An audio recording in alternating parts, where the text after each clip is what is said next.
Hi, this is John Winters, Supermarket Sleuth, talking to you from Auckland in New Zealand. And what are we looking at this week? We take a look at the discounters in Britain, and also we have a look at inflation in Britain and who's winning and who's not. Yes, we haven't talked much lately about the discounters, so this week I'm returning to the subject of Jack's, Tesco's discount store, which opened almost 2 years ago. We're also looking at German discounter Lidl, which is on an expansion drive. Tesco opened Jack's, a discount store named after founder Jack Cohen, with a brand new store in Chatteris in Cambridgeshire, followed by other stores, including one or two from mothballed Tesco supermarkets. On a visit to the UK almost a year ago, I made a special journey to Jack's to see for myself what Tesco had created. It's on a new site next door to a Poundland store and overlooking a large car park shared by both. It's on the fringe of Chatteris, a small market town, so its customers are largely going to visit by car. Inside, it really was swamped by the Jack's brand, and just to remind shoppers of why it's called Jack's is a large monochrome picture of founder Jack Cohen next to the turnstile at the entrance.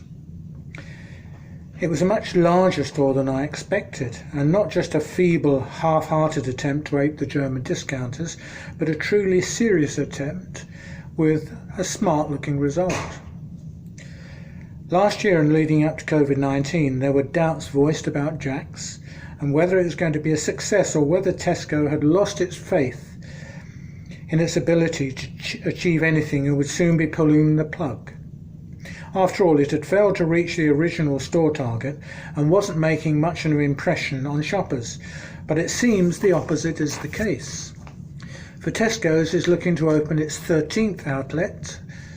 It plans to convert a vacant mother care store in Kingston Hull to Jack's. Plans have been submitted to the local council. Jack's was launched to much fanfare in 2018, with 15 stores expected within 6 months. Reports suggest they had limited success in attracting shoppers away from any Aldi and Lidl outlets operating close by. Doubts about the future of the chain were fueled last September when a Jack's in Rowanstall, Lancashire was closed and turned back into a Tesco supermarket. And the former Aldi executive that helped Tesco set up Jack's has moved on. He was replaced as MD of Jack's by an internal promotion. It's more than likely that lockdown has had an impact on the business, probably positive rather than negative. As I've said before, every dark cloud has a silver lining, and COVID-19 may have proved to be Jack's silver lining. We'll watch progress with interest. Turning to German discounter Lidl, it has Yorkshire in its sights. It's revealed that it wants to significantly increase its presence there as part of its national expansion programme. It's apparently identified 85 towns and cities across the county where it would like to add stores. As well as the new locations, Lidl is looking to relocate 4 of its current stores in Bradford, that's Girlington and Little Horton, Leeds, which is Hunslet, and Huddersfield Town Centre. The largest number of these new stores will be in Leeds, where 19 areas are listed, and in Sheffield there are 18. For this scale of development and expansion, it certainly demonstrates how certain Lidl is of success in this large and heavily populated northern county. It's also going to put 4 into Bradford, which is where the headquarters of Morrisons is. So I wonder how Morrisons feels about that. What with the continuing focus of Tesco on expanding Jack's, Lidl considerable planned investment in Yorkshire, and Aldi undoubtedly working hard to increase its presence in the UK, discounters are going to become more and more prominent in the British supermarket industry. Lidl has its sights on a bigger presence in London, having opened its most central London store yet as part of a £500 million 5-year expansion plan in the city. The new store is on Tottenham Court Road, close to University College Hospital, The discounter has pledged to donate snacks and fruit and veg directly to NHS workers to keep them fueled during the current crisis.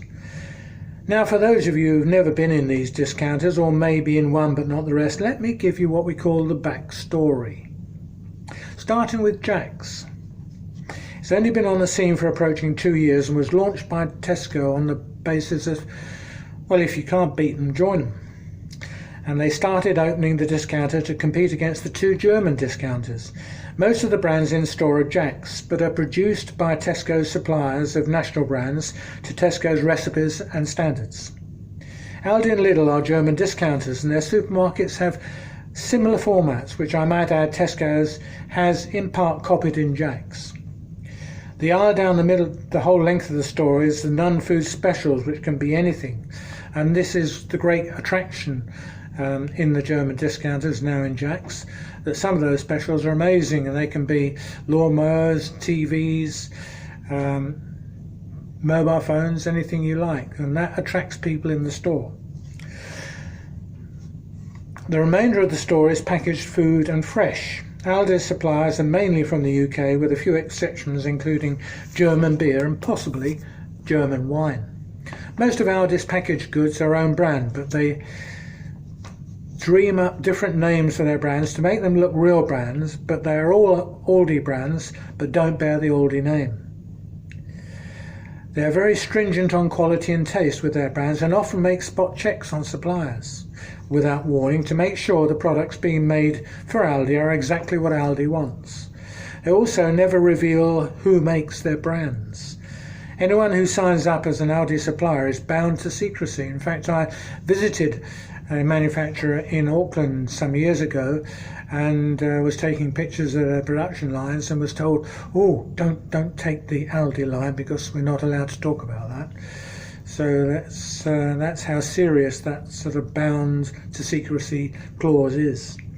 Lidl, on the other hand, gets its stock mainly from one European supplier. For instance, its coffee may be supplied from Romania, its tea from a supplier in another country, and so on.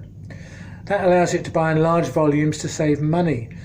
So there will be some British brands you recognise and many you don't. And the problem with getting something like coffee from one supplier is, of course, the taste. And that coffee will have been made to fit the Romanian taste buds and not any other country. So you might find that the coffee from Lidl is a bit too strong for your liking. With all this expansion by discounters, it suggests that some of the more traditional supermarkets are going to find it hard to compete. The aftermath of COVID-19 will undoubtedly lead to a massive upswing in business for the discounters. People losing jobs and being short of money will drive them to the doors of the discounters. What the traditional supermarkets need to consider is that once they've shopped at Aldi's, Jack's or Lidl's, a good percentage of those customers will remain loyal to those discounters even as things improve. Tesco's may well be patting itself on the back for launching Jack's when it did. Saving money on the weekly supermarket shop when times are hard will undoubtedly be a focus for many. At the other end of the scale, it also suggests that food stores like Waitrose and M&S, which tend to be more premium, may well be facing a winter of discontent. And once shoppers change their habits and find they're not only saving money but not finding products from discounters to be as poor as they had assumed, then winning them back is going to be a real challenge. My belief is that underperforming Tesco stores may well be upgraded to Jack's, and both Lidl and Aldi will be searching for virgin fields in which to sow new seed. What about online shopping, you might well ask? I expect to see a fall in this part of the supermarket business. It helped many people who feared physical shopping because of COVID-19, but once the virus spread is over and it dies out, I forecast that physical shopping will spike and online sales plunge. People are going to be short of money with rising unemployment, and the problem with online shopping is the delivery charge. So I think that online will settle back, not to where it was, because I think some who have sampled it will stay, particularly as the demand falls and deliveries become easier. Now let's turn to food prices in the UK in May. Despite recent talks that removing promotions may lead to higher prices in supermarkets, the BRC Nielsen index reveals that food inflation slowed in May. It eased to 1.5% from 1.8% in April, with fresh food inflation slowing to 0.5% from 1%, and ambient food inflation decelerating slightly from 2.9% from 3%. The BRC said that while year-on-year food prices had increased slightly due to higher business costs, like social distancing measures and upward pressure from labour shortages, they were down on the previous month as more homegrown produce became available. Now, how have UK shoppers been behaving during lockdown? 3 in 5 consumers have used more local stores and services, according to new research from Deloitte Digital. And around half of them say they'll be more likely to spend money on a business that offers locally produced products once the lockdown has lifted than before. Deloitte Digital's research, analysing response from 2,140 consumers in Britain between the 22nd and 26th of May this year, also found that 1 in 5 have stopped using a business due to their response to the coronavirus crisis. Those aged 16 to 24 are the most likely to have done this. 1 in 4 in that age group have said they stopped using a business for this reason. Meanwhile, 19% of all respondents say they've started using a brand as a result of their favourable response.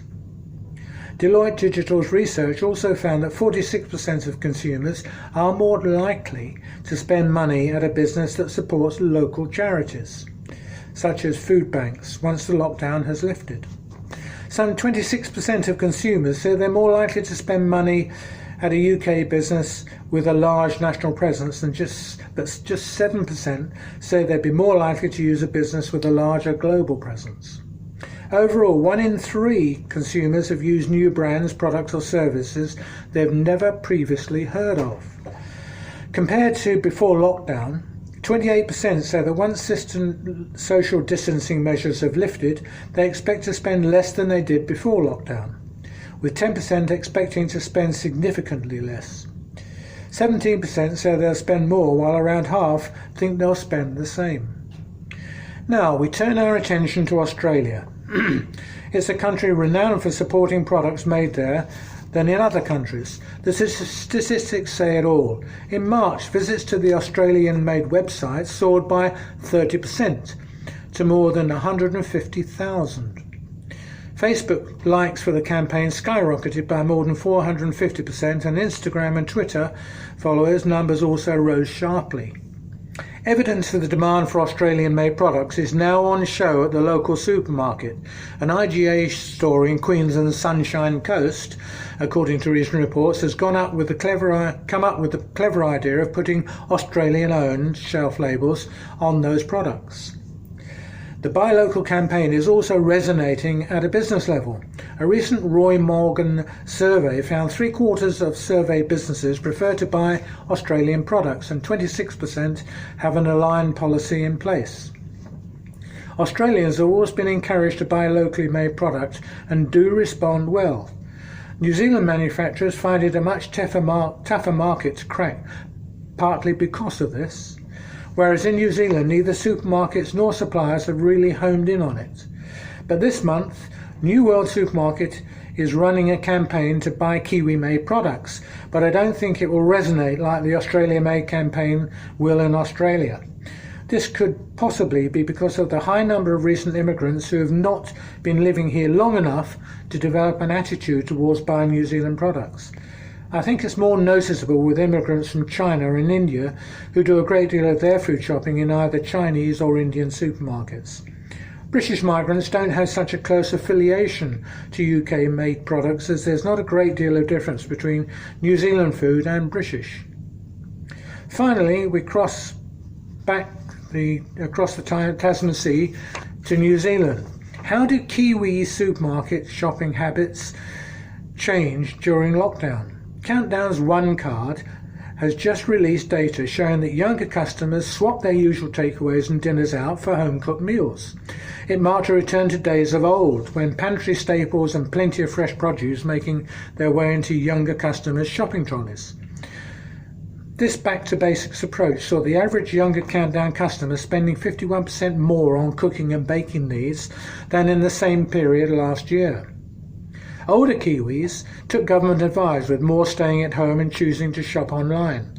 There was a 30% drop in the number of older customers entering its stores compared to the same time last year, with online shopping by those over 60 skyrocketing from just 9% before lockdown to 25% in level 4. The one card data also showed the huge demand for flour right across the country, with a 93% rise in demand over the same 2019 time period. And I should say their one card is their loyalty card. Popular products over lockdown included flour, baking powder, yeast, avocados, canned vegetables, shareable chips, long life milk and fresh poultry. Soy milk sales went up by 40% and could have filled up more than 11,000 car tanks. Tuna sales rose by 30%, equivalent to 200,000 tuna fish. And Countdown sold more than 21 million toilet rolls since the end of February. Well, that doesn't surprise me. If these were unrolled and joined together, they would reach to the moon and back. So there you have it. There's my talk for this week, and I look forward to catching up with you again next week. In the meantime, stay safe, have a good week.